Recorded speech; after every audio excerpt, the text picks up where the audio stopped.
Here's the truth. While most people are busy getting crushed and staying in the rat race and going to that job that they hate, investors, especially real estate investors, are getting out of the broken system and winning. And you can be one of them too. I'm going to go through a few reasons why we are seeing America become a renter nation and why it's becoming so unaffordable, especially for you young people who are just getting into the workforce. How in the hell are you going to afford these houses? First of all, interest rates have doubled or tripled for everybody. And this is pricing buyers out of the market, especially first-time home buyers. A $300,000 house with a 3% interest rate was affordable just a few years ago. But now, that same house, assuming it hasn't gone up in value at all, is at 7% interest, and it's no longer affordable for most people starting out. Now interest rates are almost 7% or higher, and this makes that same $300,000 house no longer affordable, especially for first-time home buyers, especially for you W-2 income earners who are working for the man. You guys are just in trouble. And adding to that, guys, home builders aren't building at the rate that they need to keep up with demand,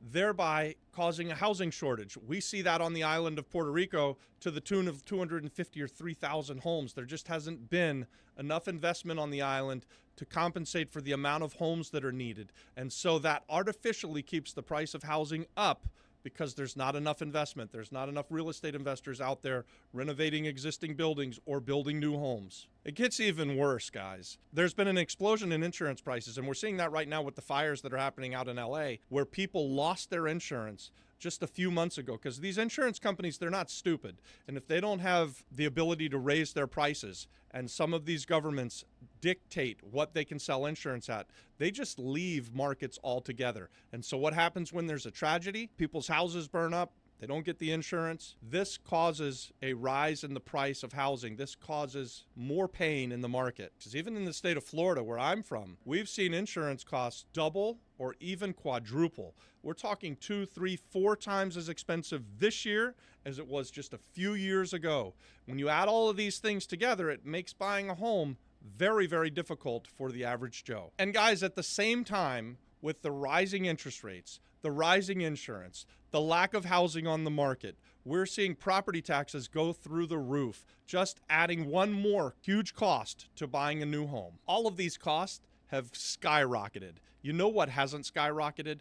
Wages. Wages can't keep up, and the truth is they never do, right? When we have these inflationary times where we see these massive increases in prices and everything, what we don't usually see is a massive rise in wages. Although wages may rise, they never rise fast enough to keep up with these costs. That's why when my parents were buying a house, they could afford a brand new house on a salary of about $20,000. And now you, who's watching this video, the 20-something who's getting out there into the market and wanting to buy their first home, you need to be making $250,000 just to be able to afford a regular house, a starter home. I see in the comments, like every single day when I'm putting out these videos about becoming a real estate investor, they somehow want to tie it to the real estate investor and make us the villain, when it's really the opposite. The real estate investor is who can increase the number of homes on the market. The real estate investor is the people who can invest more into an area and have a downward pressure on the home prices. We call them real estate investor superheroes,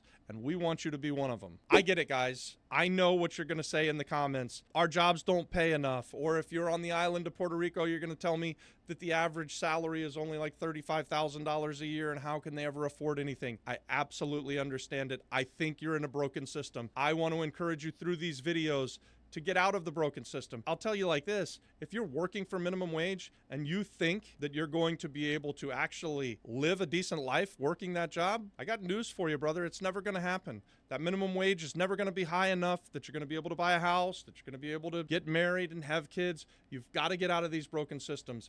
I'm giving you permission now that if you're working for the man and you hate your job working for minimum wage, do something else. At least pick up a side hustle.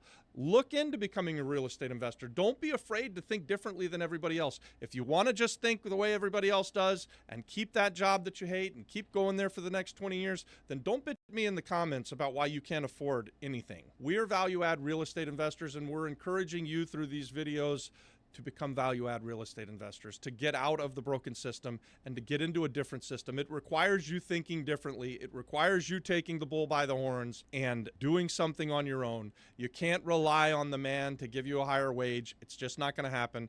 God forbid those of you that think that the government's going to come around and save the day.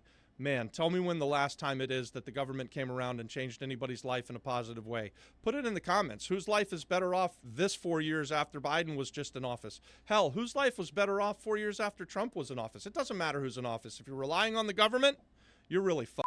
So if you're watching this and you don't want to accept the new normal that the U.S. is going to be a renter nation, and you don't want to be renting a house until you're well into your 30s or 40s before you can buy your first home. And guys, I know that it's demoralizing to get up and go to work hard 40, 50 hours a week and come home and not have enough money to be able to get out of your mother's basement.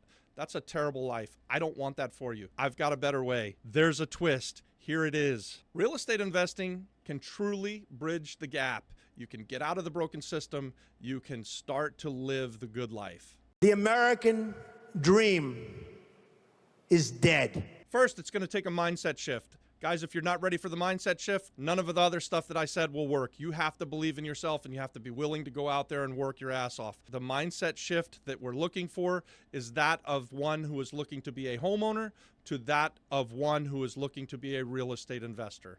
And you'll get to be a homeowner if you are a real estate investor. Here's what you can do if you want to be different than 99% of the other people out there who watch this video and are just gonna think, oh, I can't do it. Yes, you can. I believe in you. There's greatness inside of you. So stop chasing the white picket fence and becoming a homeowner and start thinking about cash flow. Let me tell you what I would do if I was a young person just starting out and I wanted to, one, be a real estate investor and two, be a homeowner.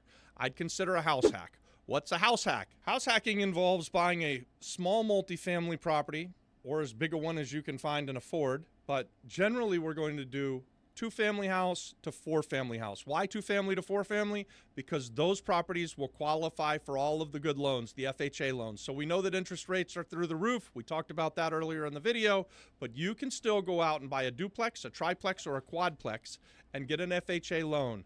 And guess what? You can use the income from the other units that you're not living in to help you to qualify for the loan. Does that make sense to you guys? This is vital. You need to hear this. So if you're looking at a house that's going to cost $300,000 and the bank tells you you only qualify for $250,000 for that single family house that has absolutely no income, and you can go buy a triplex for $350,000 and use rental income from the other 2 units that you're going to rent out and not live in, now you qualify for more of a house. You also get the benefit of living in a place that becomes an investment and having the other renters pay off your mortgage. What a beautiful life. Now you're a real estate investor and a homeowner. I've got another strategy for you. You don't just have to do the house hack, and these strategies will stack up and you can use them together. If you're really a genius, a real estate investor superhero, consider looking for seller finance deals. So now you don't have to qualify with the bank at all. Some people would call it sub 2, and you could maybe take over somebody's loan who bought a house a few years ago and got that amazing interest rate down around 3% interest,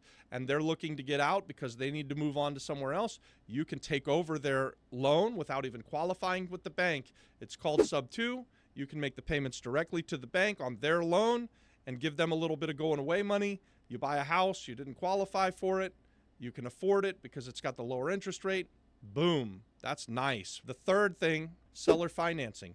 You can go and find a seller who's got no mortgage, offer to buy their house, and put them in the place of the bank. We like to call that buying a house on terms. So what does that look like? The guy's offering the house out there at $350,000. You offer him his price, and then just give him a set of terms that you're buying the house on. Whatever you can negotiate, the better the deal that is that you can negotiate, the better the deal that you get. Hey, real estate investing isn't rocket surgery, and the money isn't even the most important part of the thing. I just laid out 3 different ways that you can buy a home even when you don't think you'll qualify, and you can get other people to pay for it. Real estate investing is the greatest investment tool on the planet, in my belief, because the money is so easy to get. When you've got a great deal, the money will find you. Hey, if you're serious about getting started and you want to become a real estate investor and you want to quit that job that you hate, I'm giving you permission to do that. I've even got a community over on School where you can meet other people who think just like you, who want to get out of the rat race, who want to learn with you, they want to network with you. You may find a business partner inside of our free School community. All you need to do is click on the link in the description. It's called the Flip Flop Flipper Real Estate Investor Community. We'll see you over there. Hey, and once you get in there, send me a DM. Let me know that you saw this video, and we'll set up a strategy call. I want to be a part of your real estate investing story. God bless.